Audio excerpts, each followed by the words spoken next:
Hello and welcome to another Daily Dose of English. I've received a request from Jack Glick in Israel. Jack has kindly sent in a photo of himself.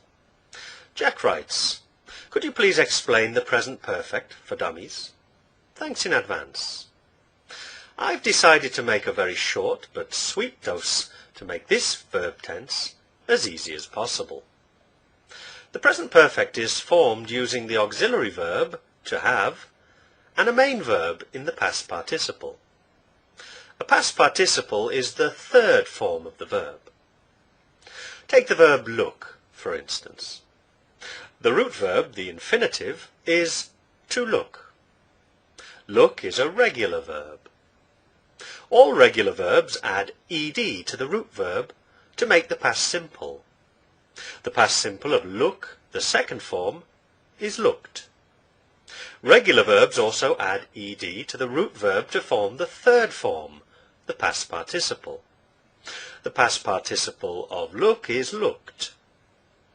It is this form that we use in the present perfect tense. Take the auxiliary verb, to have, and add the main verb, look, in the third or past participle form. I have looked at Jack's request, and I've decided to make his daily dose of English. For questions, have you looked at Jack's request? Yes, I have looked at Jack's request, but I haven't looked at the other requests. Irregular verbs do not have an ed ending in the past simple or the past participle form. Irregular verbs like to be a bit different. Take the verb eat, for instance. The root verb or infinitive is to eat. The past simple form is ate and the past participle form is eaten. Once again, let's take the auxiliary verb, have, and add it to the main verb, eat, to make the present perfect tense. Have you eaten? Yes, I have eaten. Or, no, I haven't eaten. So that's how you make the present perfect tense for questions, affirmatives and negatives. But what do we use the present perfect for? I've made over 140 daily doses of English. This sentence uses the present perfect form. It has the auxiliary verb have and the past participle of the verb to make. Make is an irregular verb, like eat. The sentence, I've made over 140 daily doses of English, doesn't tell us when. It simply refers to an unspecified time in the past. It does suggest that I haven't finished making daily doses of English. I've lived in Spain since May 2003. This is also in the present perfect. It uses since to tell us the time period in which I've been living in Spain, and suggests that I still live in Spain. You could also say, Richard has lived in Spain for 8 years.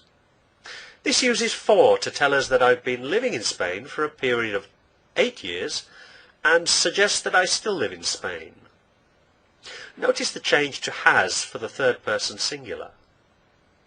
This is different to the past simple. Richard lived in Spain for 8 years, which still tells us a period of time, but suggests that I no longer live in Spain. Richard has made another daily dose of English. Doesn't tell us when it was made.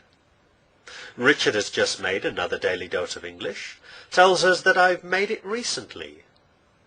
In fact, I've made 7 daily doses of English this month, including this one. This tells us that the time period that I'm talking about, this month, hasn't finished yet. Now, take a look at this paragraph on the left and see if you can complete the verbs in the present perfect tense. After you've watched, I'll show you the right answers. You might want to write them on a piece of paper.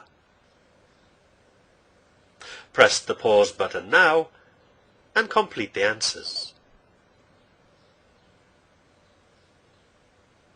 Now here are the correct answers. Did you get them all right? Press pause to check. I hope you enjoyed this Daily Dose of English, and I'll see you again soon for another one. Goodbye for now.